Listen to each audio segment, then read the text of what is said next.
The hidden skill of a poor delivery girl stopped a cyber attack against a billionaire CEO, and what he did next changed her life forever. Before we start the story, tell us in the comments what city you're watching from. And at the end, don't forget to rate this story from 0 to 10. Enjoy the story. Ivy Cooper walked in with a pizza box, expecting to hand it over, get a tip, and head out.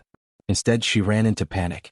People in suits rushed around, phones kept ringing, and giant wall screens flashed red code and error messages. The place looked seconds from blowing up. In the middle of it stood a tall man with messy hair, shouting orders no one could follow. That was William Johnson, CEO of Tech Nexus, one of the biggest tech companies in the country. His hands shook as he yelled, "We're losing everything. If we don't fix this in minutes, billions will disappear." Ivy stopped, raised the box, and said in her normal voice, "Your pizza's here." No one looked. She walked up to William, who seemed ready to collapse, and said firm and even, "Sir, your pizza has arrived." He stared at her, face red and sweaty. "Can't you see what's happening? I'm about to lose my entire company and you're talking about pizza." Ivy lifted an eyebrow. "Okay, so what's going on?" "It's a hacker attack," he shot back, slamming the table so hard a mug hit the floor. "They're tearing us apart and my team can't stop it." Ivy took a breath. "I can help." The room burst into laughter. A programmer sneered, "Sure, the pizza girl's going to save Tech Nexus." "Great." Another joked, "Bring dessert too. Maybe that'll help." Ivy didn't flinch. She looked William in the eye. "Give me a chance." William was desperate. His people typed like mad, but every screen showed new errors, new breaches, more corrupted files. He knew they were losing. He stared at Ivy, hopeless. Then he gave in. "If you can fix this, I'll pay you $200,000. Ivy smiled, set the pizza on the table, and said, "That would change my life, sir." She pulled up a chair, slid in at a terminal, and started typing. The room that had laughed at her went silent. Ivy's fingers flew.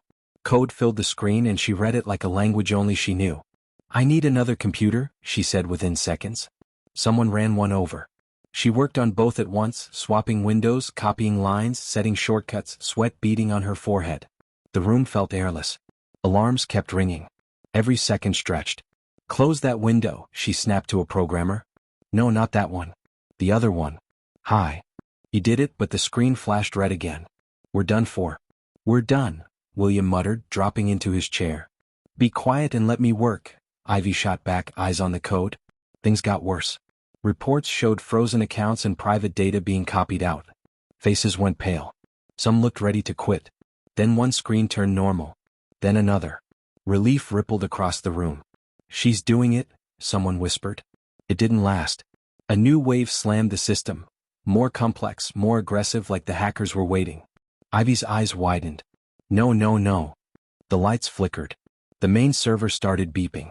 William covered his face. "This is the end." Ivy kept going faster. Keys rattled like rapid fire.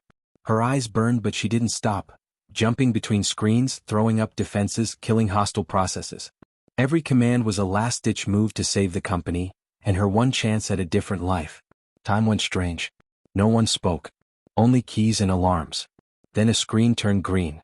Then another. Within seconds, all of them were green. Full recovery. Ivy stopped, breathing hard, hands shaking. "I did it." The room erupted, cheers, claps, stunned faces. William stared like he'd seen a miracle. He reached for his leather folder, pulled out a check. $200,000. "You saved billions." Ivy took it, gave a tired smile. "Mr. Johnson, this is definitely the most expensive tip in history." She swung on her backpack and headed for the hall.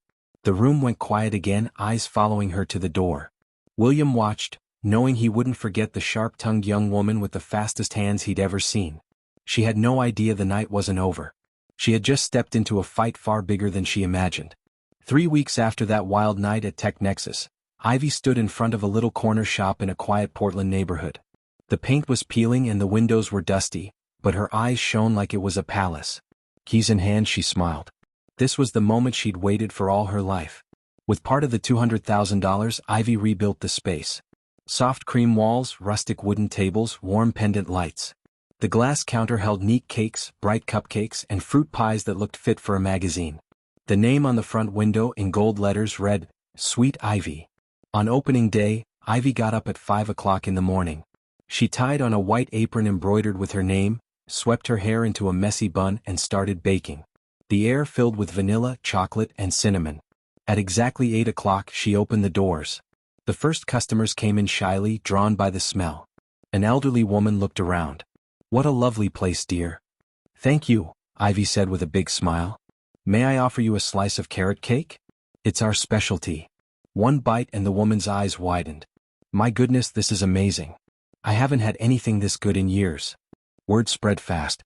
Within days, Sweet Ivy became the neighborhood spot. Moms brought kids. After school, teens studied on laptops over coffee. Couples sat by the front windows. It felt alive. Laughter, chatter, people coming and going. Ivy loved every minute. Not everything was perfect. Mr. Thompson, a neighbor in his 60s, showed up daily trying to pay later. "Ivy dear, I forgot my wallet again. Can you write it down? I'll pay you tomorrow." She crossed her arms and smiled. "Mr. Thompson, you've been forgetting your wallet for 2 weeks straight. Either your memory's failing, or you think I was born yesterday." He would chuckle, blush, and, like magic, find cash in his pocket. A Japanese tourist rushed in one day, pointed at a chocolate-filled cake and said in broken English, "I want bread." "Big bread?" Ivy blinked. "Bread? You mean this? That's cake, not bread." "Yes, yes, bread," the woman insisted. Ivy cut a generous slice anyway. One bite and the tourist beamed. "Cake, not bread. Very good." Ivy laughed. Tourists. Days settled into a happy rhythm. Ivy woke early, baked, and greeted customers with an easy, witty style. She always had a joke, a quick comeback, a warm smile. Then, on a sunny Thursday afternoon, everything changed. Ivy was behind the counter lining up fresh cupcakes when the bell chimed. "Welcome to Sweet Ivy. How can I—" The word stopped. In the doorway, in a flawless gray suit, stood William Johnson. He looked around with a pleasant surprise and slowly smiled. Ivy's heart jumped. She never expected to see him again. She figured that night at Tech Nexus would be a one-off story for grandkids. Yet here he was, calm and curious. He stepped in, taking in every detail. "So this is what you did with the money?" Ivy swallowed, found her footing, wiped her hands on her apron, and answered with her usual humor. "I figured investing in sugar and flour was safer than saving desperate billionaires." He laughed, a deep, warm sound that filled the café. Heads turned. "I can't disagree. Looks like you found your place." Ivy folded her arms, trying to look casual though she felt jittery. "So, what brings the great CEO of Tech Nexus to my little café? Let me guess. More hacker trouble." William shook his head, still smiling. "Actually, I just wanted a coffee, and maybe a slice of that chocolate cake staring at me." "Really? You crossed the city just for cake?" "Maybe I also wanted to thank the woman who saved my company, properly." "You already thanked me with $200,000, remember?" she said, slicing a generous piece. "Money isn't the same as real gratitude," he said softly. The comment caught her off guard. She looked away and straightened napkins to hide it. The doorbell rang again and more customers came in, breaking the moment. William sat at a corner table by the window. He ate slowly, clearly savoring each bite. Ivy watched from the counter as she served others. He looked genuinely relaxed, rare for a man running a billion-dollar company. When he finished, he left a $50 bill on the counter. "Delicious. I'll be back." Ivy held up the bill. "No need for a rich man's tip. The slice costs $5. Think of it as compensation for the stress I caused that night," he said, smiling as he left. The next week, William came to Sweet Ivy 3 times. Always around 3 o'clock in the afternoon when things calmed down and Ivy could breathe between orders. He ordered black coffee and a different dessert each time, sat at the same corner table and stayed about half an hour, sometimes working, sometimes people watching. The first time, Ivy called it coincidence. The second, she found it odd. By the third, she was annoyed. When he walked in, she didn't wait. "Let me guess, black coffee and a slice of apple pie." "Actually, today I'd like the carrot cake," he said, taking off his sunglasses. "You do know there's delivery, right? You don't have to cross the city whenever you crave sugar." He leaned on the counter, amused. "But then I'd miss your sarcasm." "Oh, what an honor. I'm the billionaire's personal comedian." Customers nearby chuckled. The older lady by the window whispered to her friend, "That man comes here every day. I bet he's into her." "Who wouldn't be? She's beautiful, funny, and makes desserts to die for," her friend replied, not so quietly. Ivy pretended not to hear, cheeks warm. She set his slice down a bit harder than needed. $5. He handed her a 20. "Keep the change again. Do you think this is a charity?" She tossed the change back. I don't need handouts, Mr. Johnson. If you want to help, tell your rich friends about the cafe. That helps. He pocketed the change and went to his usual table, still smiling. Ivy shook her head and went to the kitchen. He was getting under her skin. Days followed the same pattern. He showed up, ordered, tossed out a line. She replied with a sharper one. Customers looked forward to it like a show. Some even timed their visits to catch the exchange. One Friday afternoon, while he ate a chocolate cupcake, he said lightly, "I can't stop thinking about that night." "What night?" Ivy said, wiping the counter. "The night you saved my company. It was remarkable. I just did what needed to be done. Maybe to you. To me it meant everything. You've no idea." Ivy felt a knot in her chest. She hated compliments, especially from him. "So, how's Tech Nexus? Under control?" He hesitated just a second, but she saw it. Kind of. What does that mean?" He sighed and set his fork down. "It means the problems may not be gone. We've had threats, coded messages, small probes my team can handle. But something feels off." A chill ran down Ivy's spine. "And what do you want from me? I'm out of that world. I bake cakes now." "I know, and I respect that. But you're the only one who truly understood their code that night.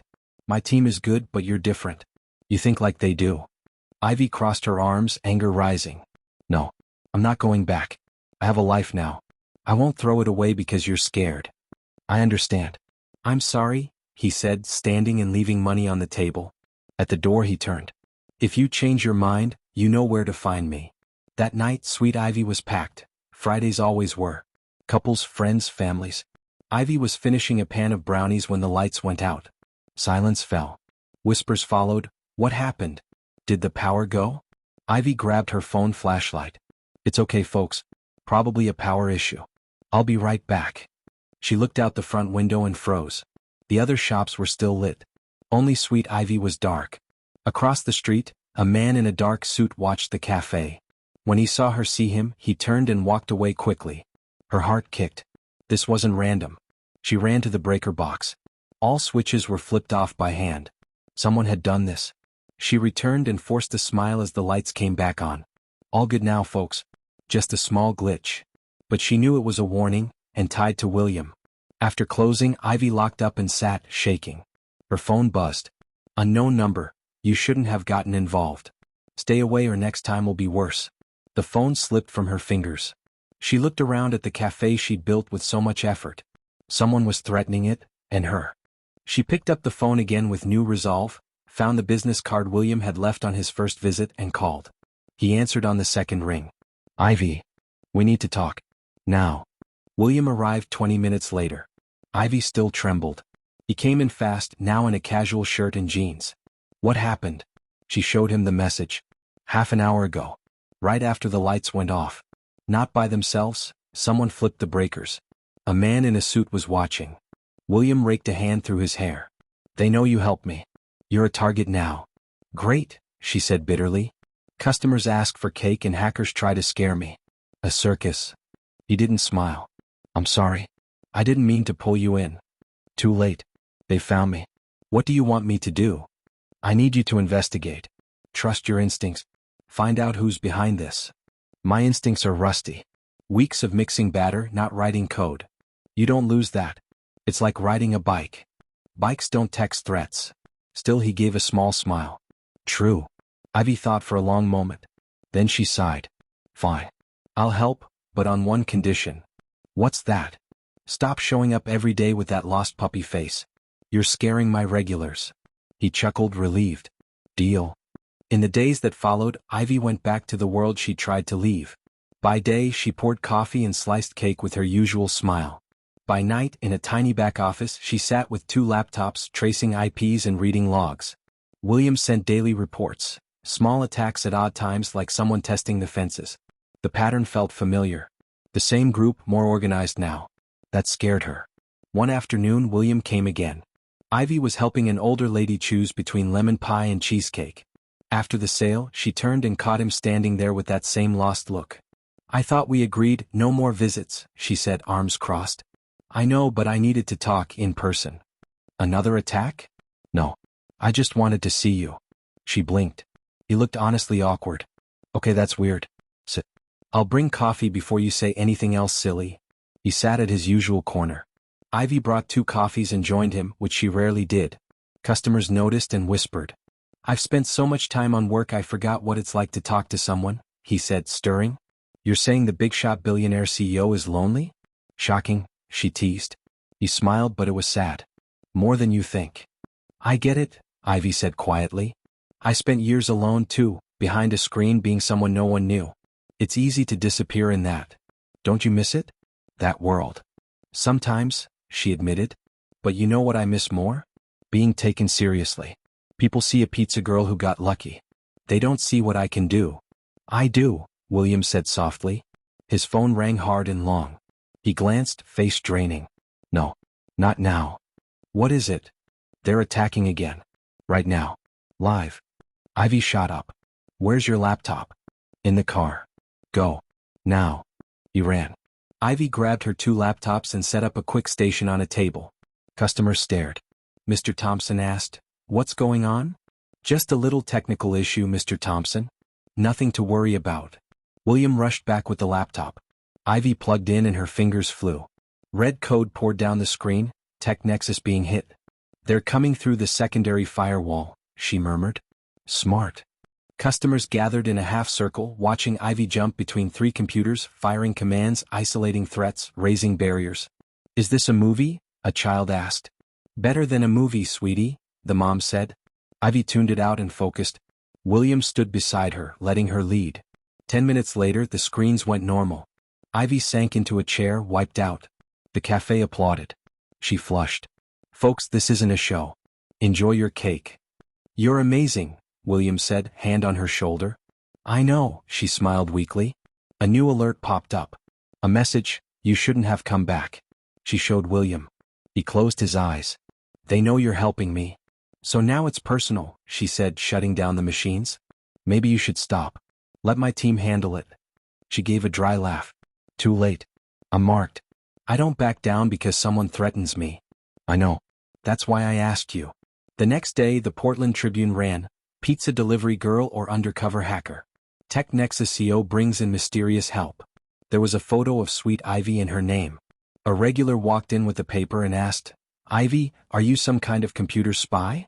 "I just fix a few things now and then," she said, forcing a smile. But it was big and she knew it. From then on, everything changed.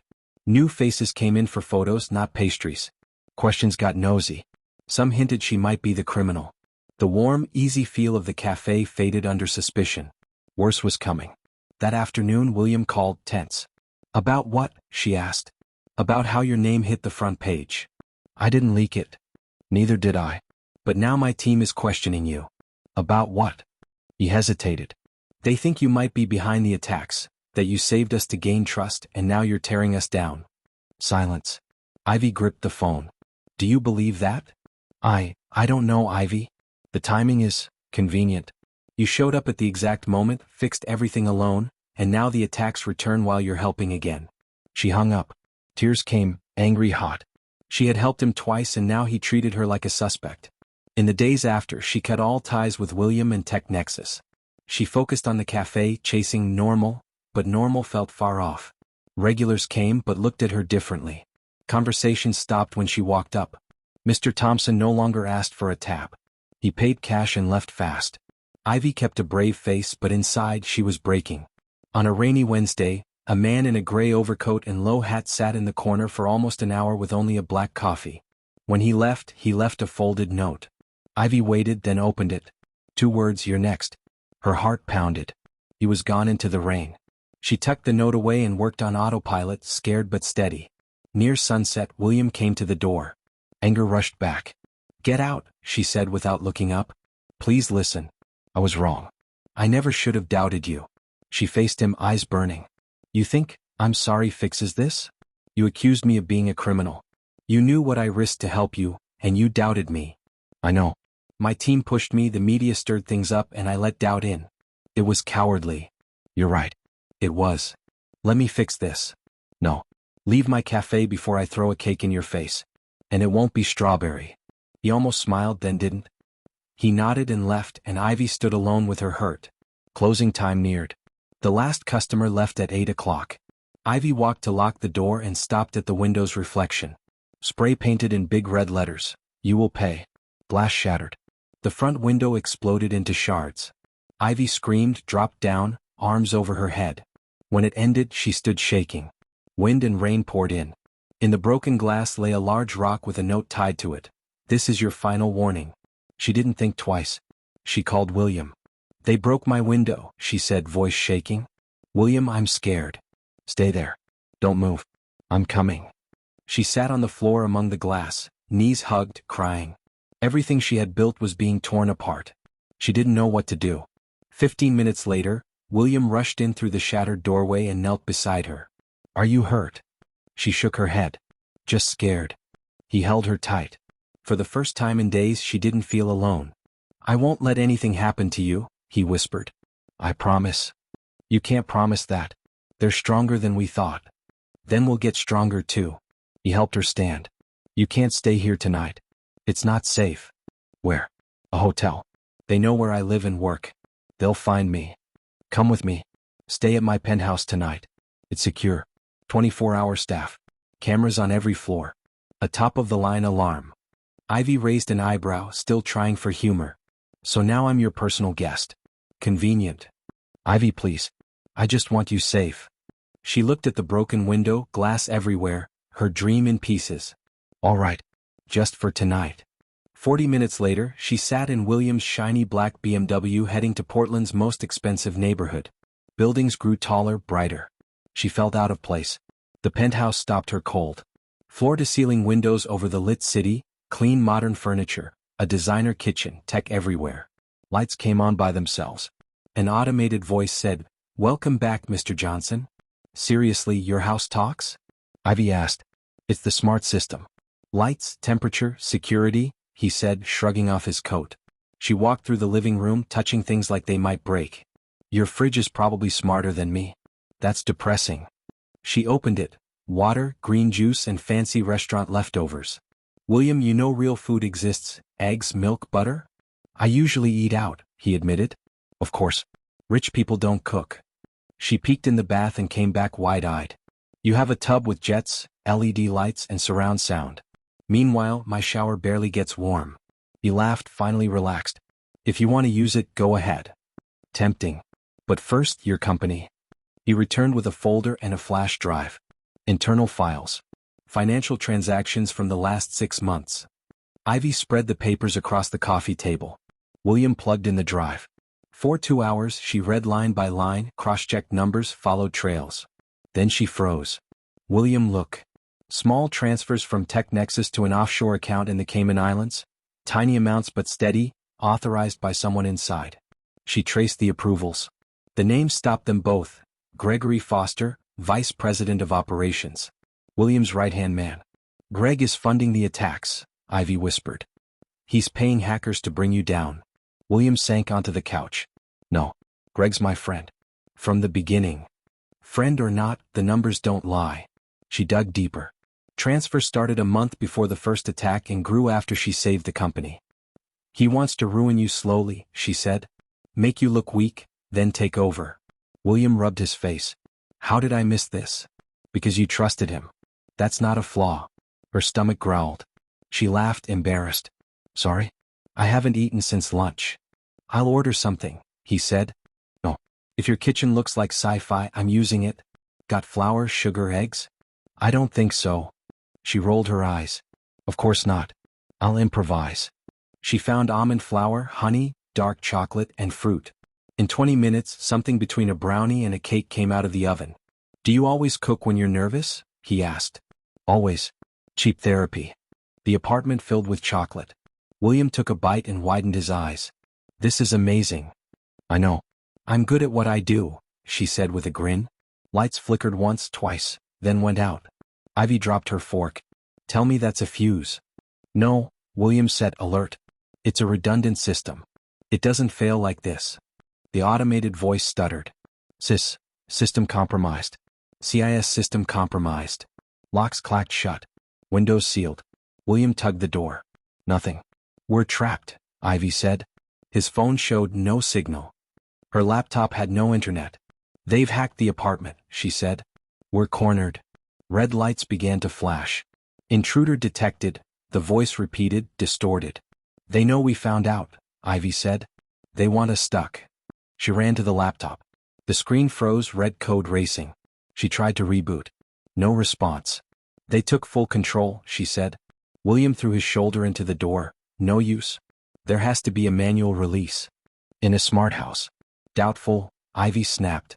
You let tech run everything. Now it's turned on you. The voice droned, system compromised. Exit blocked. Ivy fought down panic. Where's the main server? In the office, but that door's locked too. Of course.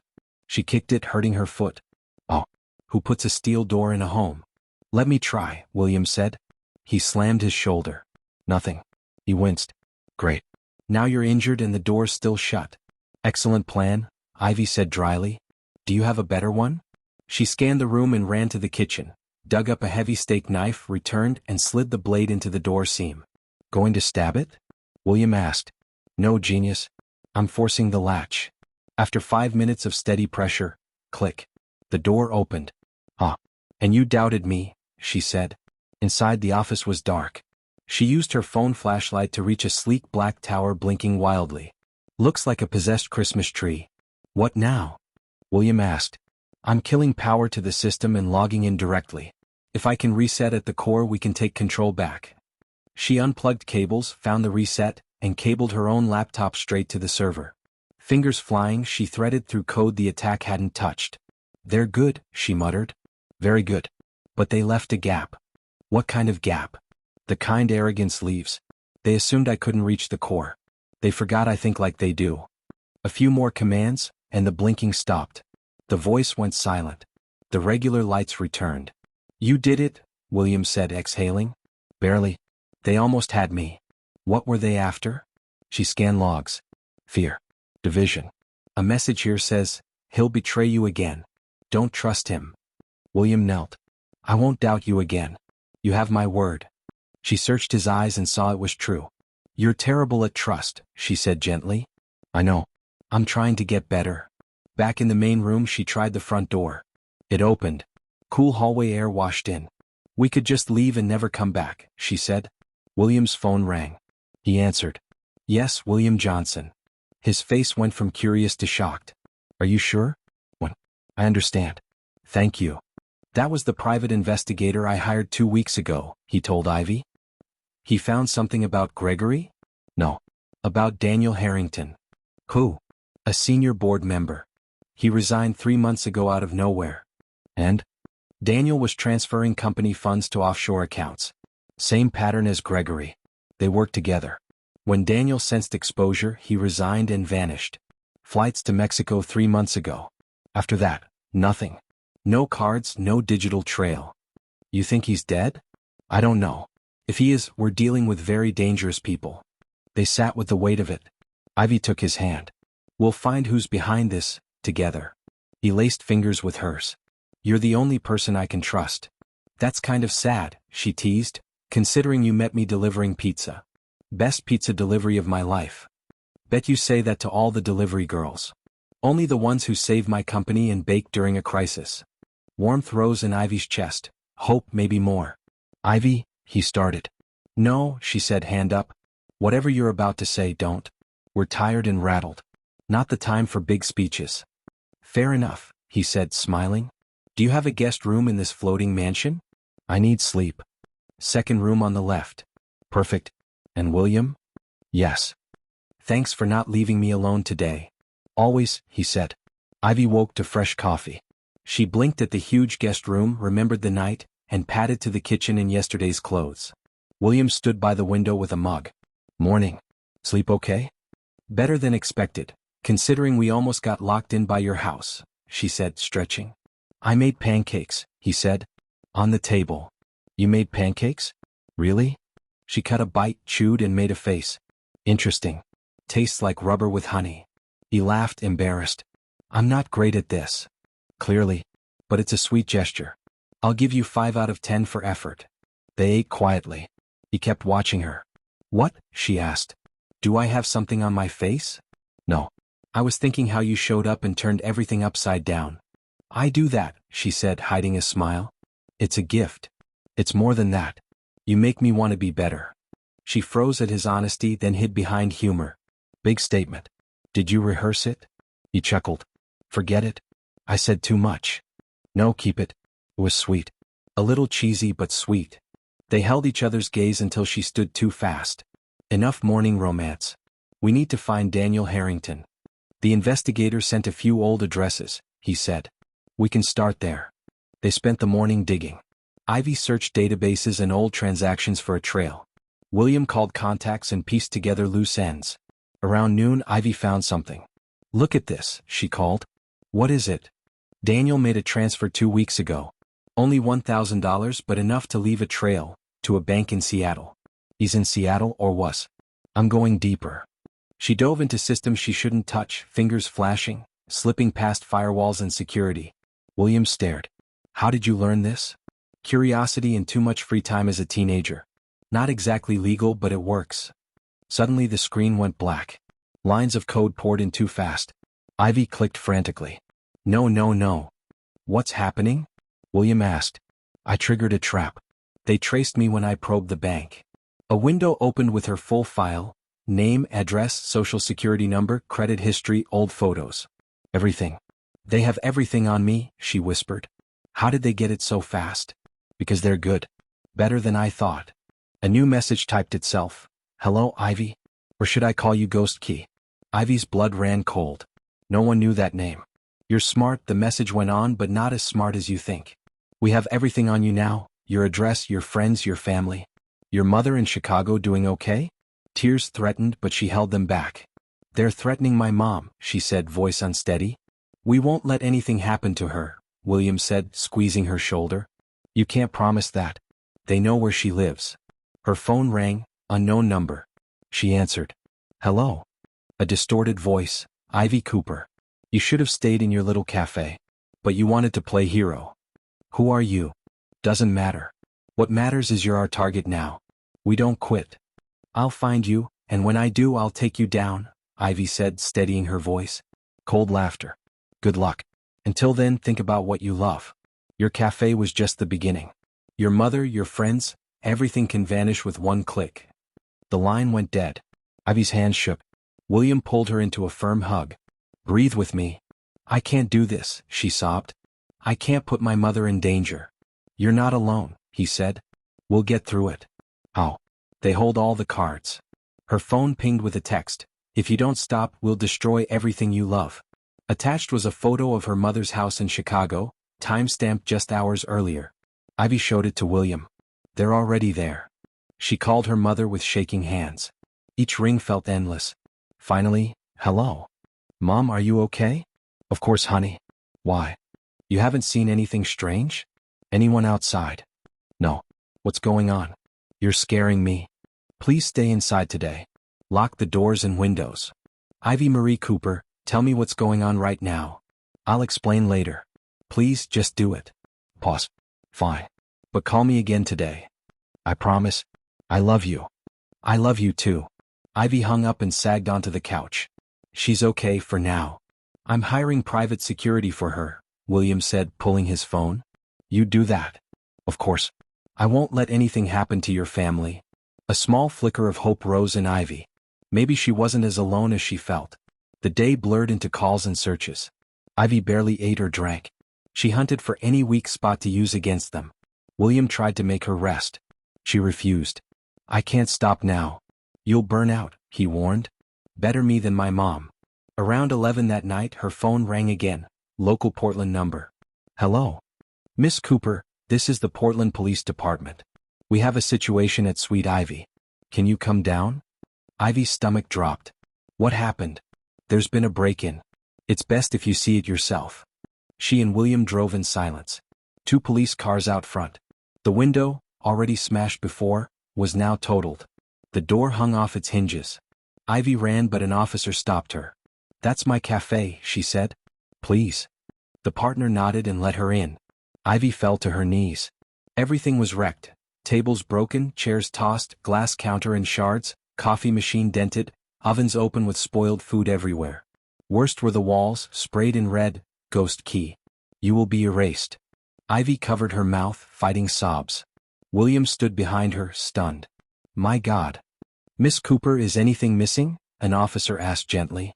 My computer, in the office. She ran to the back. The door was busted. The computer was gone. So were the laptops she used at night. Only a note remained. You should have stopped while you had the chance. They took everything, she said weakly. Computers, backups, all my data. We'll file a full report, the officer said. If you remember anything, call us. After they left, Ivy stood in the ruins. William approached. Ivy. She let out a bitter laugh. I thought I could have a normal life. Coffee. Cakes. Happy customers. What a fool. You're not a fool. You wanted a life. And look where that got me, she said, tears flowing. Everything I worked for, gone. And they're not done. Then don't let them break you, he said. Fight back. How? They took everything, my data, my equipment. I have nothing. You have you, he said firmly. Your mind. Your courage. Your impossible skill. They destroyed a shop, not you. Ivy cried hard, finally letting fear and anger out. I'm so scared.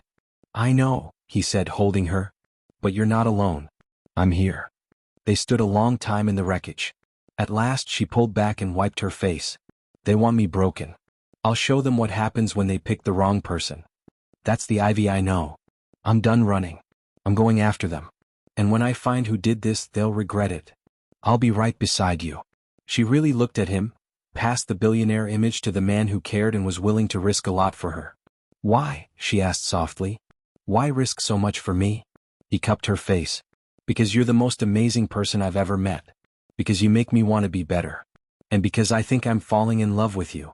Her heart raced. Before she could hide behind a joke, she pulled him into a kiss, full of fear, hope, anger, and love. When they broke apart, both were breathless. I think I'm falling in love with you too, she whispered. And that scares me more than any hacker. Then let's be scared together, he said. The next 4 days were intense. Ivy practically moved into the penthouse and turned his office into a command center. Papers everywhere, 3 laptops running, wires across the desk. It looked like a war room. William brought coffee every 2 hours. Ivy barely slept. When he insisted she rest, she said, I'll rest when those hackers are behind bars. Until then, coffee and determination are my best friends. She combed through every Tech Nexus file, every suspicious transaction, every employee fired in the last 5 years. She cross-referenced attacks, hunting patterns that might point to the leader. On the 3rd day at 3 o'clock in the morning, Ivy shouted, Got it. William jerked awake on the couch and ran over. What? The leader. I know who it is. On the screen, a woman. Dark hair, intense eyes. The name, Lena Mitchell. Lena, William said. I remember her. She was a programmer years ago. Not just a programmer. Head of cybersecurity. One of your best, Ivy said. She was fired 3 years ago, accused of trying to sell company data. Never proven, but you fired her. William frowned. Gregory brought the accusations. He said he had evidence. Evidence that never showed up, Ivy said. Lena was humiliated, lost her reputation, couldn't get hired. All on claims that may have been false. So now she wants revenge. Not just revenge, destruction. Of the company, of you, of anyone in her way. Ivy kept digging. She built her own team, brilliant, bitter, ex-employees from multiple firms. A digital army fueled by grudges. She planned this for years. She recruited Gregory and likely dangled a piece of the company. She pushed Daniel Harrington too. This is a full-blown conspiracy. How did we miss it? William asked. Because she's good. As good as I am, Ivy said. She drew a breath. I'm going to challenge her directly. How? I'll breach her server, leave a message only she'll understand and force her to answer. What if it's a trap? It probably is. It's the only way. Ivy spent hours setting defenses, escape routes, and reverse traps. When ready, she looked at William.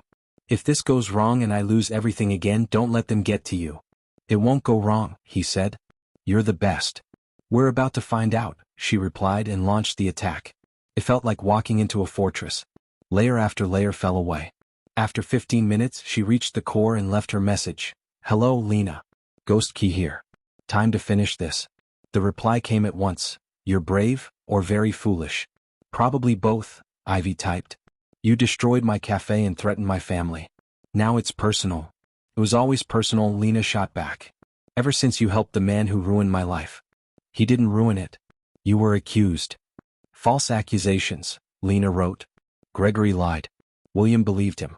They threw me away like garbage. If it was false, why not prove your innocence? Ivy typed.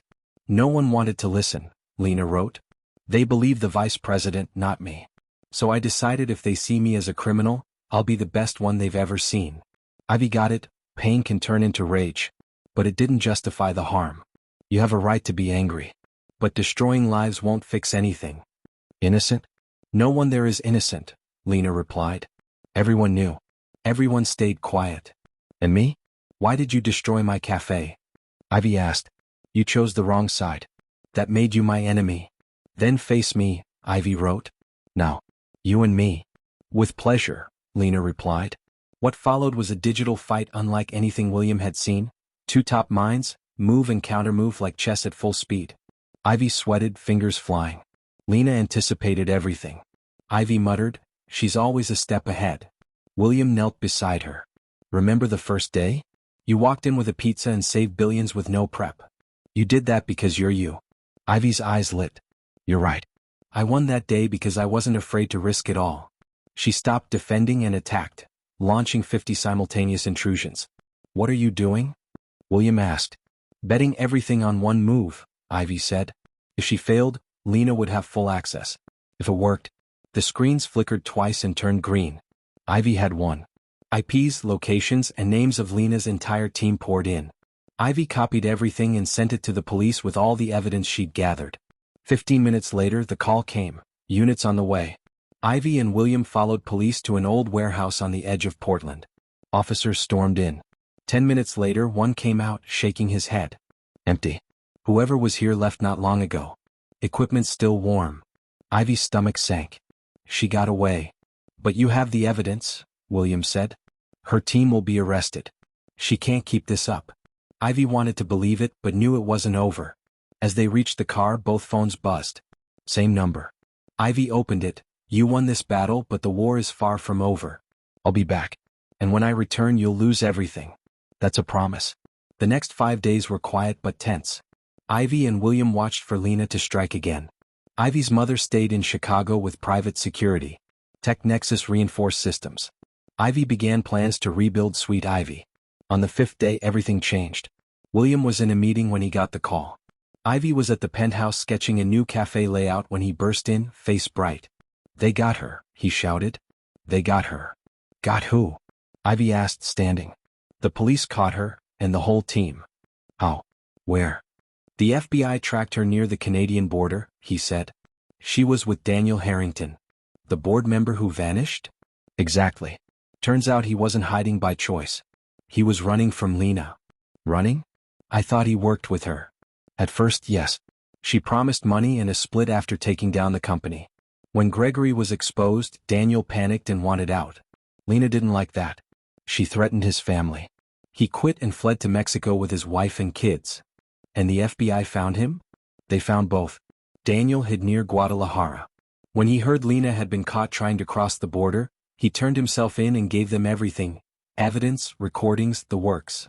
So it's over, for real this time. It's over, William said, taking her hands. Lena, Gregory, Daniel, and 8 more, arrested. Charges include hacking, extortion, threats, property damage. They'll be away for years. Ivy's legs gave and she sat, tears of relief falling. I can't believe it. It's really over. You did it, he said, hugging her. You saved the company again, this time for good. We did it, she said into his shoulder. For the first night in weeks, Ivy slept without nightmares. Life turned oddly normal. Ivy started renovating Sweet Ivy with insurance money. William focused on Tech Nexus free of threats. And they began dating as a real couple. It wasn't smooth. Their first nice dinner was at a fancy French place. Ivy arrived in jeans and a t-shirt while everyone else wore formal clothes. You didn't tell me this place was fancy, she whispered. I thought the name made it obvious. Le Bernardin. To me, that could have been a pizza joint.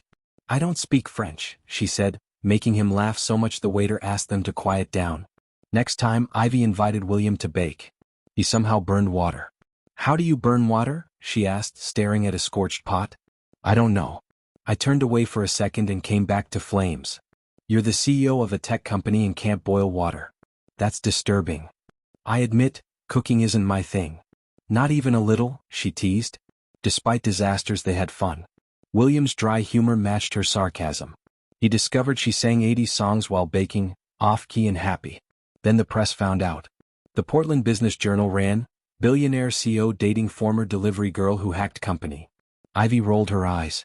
Great. Now I'm officially the former delivery girl. William worried. My investors won't stop calling. Let me guess, they're not thrilled. That would be an understatement. At a board meeting, major investors pressed him. Thomas Bradley led. We need to talk about your personal life. My personal life isn't your concern, William said. It is when it hurts the company's image, Thomas replied. You're dating a woman who hacked our systems and made national headlines. That's not good for business. She hacked us to save us twice, William said. Without her, you'd have lost billions. Patricia Holmes leaned forward. We understand, but public perception is different.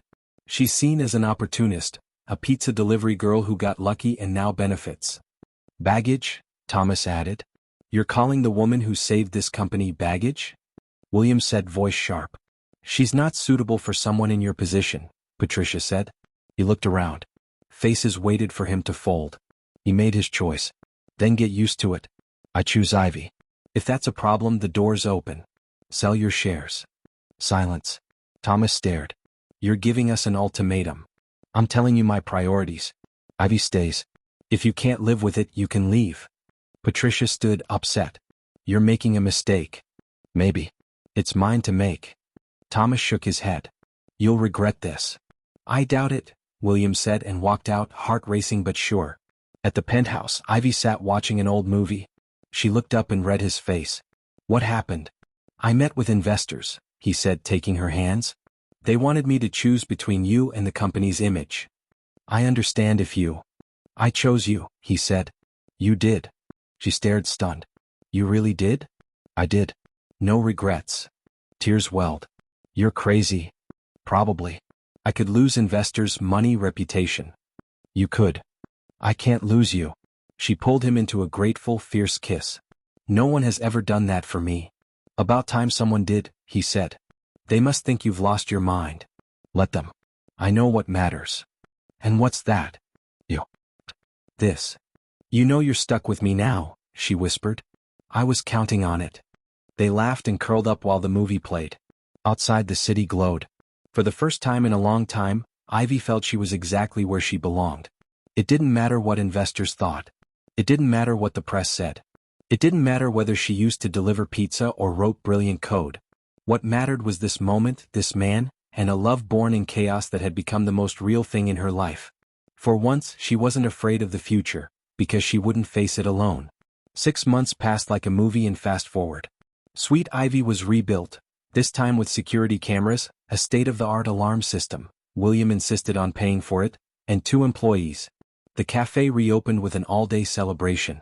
Half the neighborhood came, as did curious reporters eager to meet the hacker-turned-baker. Ivy hated the attention but loved seeing her dream alive again. The café became even more popular. People came from all over Portland to say they'd had coffee where the legendary Ghost Key worked. Ivy found it silly, but the business was great. Mr. Thompson returned, still asking for a tab. Thompson, you have a platinum card. I saw it in your wallet last week. He chuckled, embarrassed. But it's more fun when you scold me. Oh, so I'm your entertainment now? Exactly. Worth every penny I don't spend. She rolled her eyes and smiled. She'd missed these moments. William stopped by almost daily, and now didn't pretend it was for coffee. He kissed Ivy in front of everyone, drawing sighs from older customers and giggles from younger ones.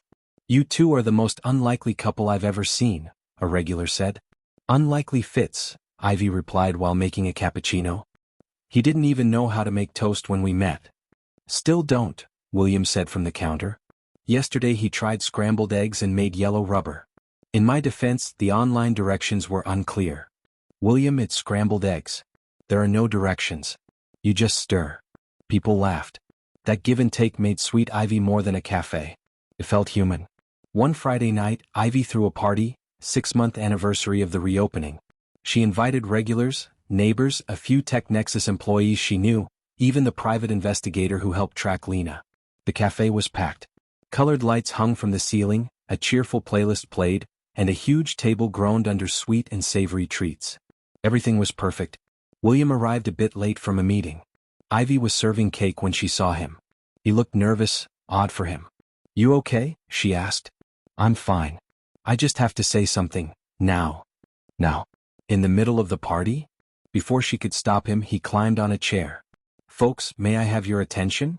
The music lowered, conversation stopped, heads turned. Ivy's heart raced. "What are you doing?" she whispered. He stepped down, stood before her, and took her hands. "Ivy Cooper, a year ago you walked into my company with a cold pizza and changed my life. You saved my business, made me laugh when I was at rock bottom, and showed me there's life beyond spreadsheets. You're brave, smart, funny, and you make the best cakes I've ever had." Ivy's eyes filled. The cafe went silent. William knelt and pulled out a small velvet box. Inside was a simple, beautiful ring, a modest diamond glinting under the lights. "Ivy, will you marry me?" The cafe exploded, cheers, claps, shouts. Ivy stood speechless, trying to take it in. You're proposing to me. I am, in your cafe in front of everyone. I thought you might like the attention," he teased. She laughed nervously. "Do you know me at all?" "So, is that a no?" he said, suddenly unsure. She folded her arms playfully. "Let me think. Marry a billionaire who can't cook, has annoying investors, and will probably drag me to fancy events where I'll feel out of place. Ivy. On the other hand," she said, smiling now, "you make decent coffee, you make me laugh on the worst days, and you stood up for us against everyone. So, yes." Cheers erupted again. William slipped on the ring and kissed her as people applauded and a few cried. "But if you throw a big fancy wedding," she whispered, "I'll kill you." "Too late. I already booked the venue," he said, kidding. Mostly. The next months were a whirl of wedding planning and daily life. Ivy wanted simple. William agreed. His idea of simple was 300 guests and a castle-like venue. "This isn't simple," Ivy said at the first viewing. "It's relatively simple. I cut the list from 500 to 300, he said. "I know 15 people." "You do now know 300, he joked. They compromised, elegant but relaxed. A touch of luxury for him, simple warmth for her. The big day came on a sunny spring afternoon. The venue was beautiful, white flowers and gold accents. Guests were a charming mix of executives in suits and neighborhood folks in their Sunday best. Ivy wore a simple white lace dress, hair in soft waves, no giant veil, number 3M long train. William nearly cried when he saw her. The ceremony was short and sweet. When it came time for vows, Ivy spoke from the heart. "William, when you first walked into my cafe, I thought you were just another grumpy customer. I never imagined the man who ordered black coffee every day would become the most important person in my life. You taught me to trust again, to love again, and that even when everything falls apart, we can rebuild. I promise to love you, to annoy you with my jokes, and to try not to laugh when you burn more food." People laughed. William wiped a tear. "Ivy, you literally walked into my life with a pizza. Since then, nothing's been the same. You saved me from hackers, from loneliness, from a colorless life. I promise to stand by you, support your dreams, and learn to cook. Or at least try." "Please don't try," Ivy whispered, and everyone laughed again. When the officiant pronounced them husband and wife, the kiss drew thunderous applause. The reception was unforgettable. The food was top tier, thanks to Portland's best caterer, but Ivy insisted on a special dessert table from Sweet Ivy. The wedding cake had 4 tiers, each a different flavor she baked herself. During the first dance, William held Ivy close. They were both clumsy. "We're terrible at this," Ivy said, laughing.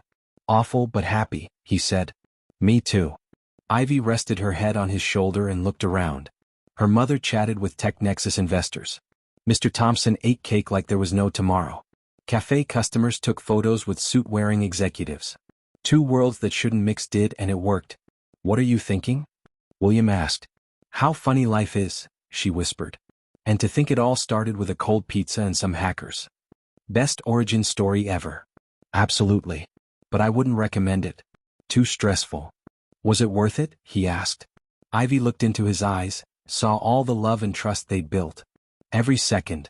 They kept dancing, surrounded by friends, family, and an unlikely mix of people. Ivy knew she'd found where she belonged, not only in code or in a cafe, not only in luxury or simplicity, but right there, in the arms of the man who walked into her life at the worst moment and stayed.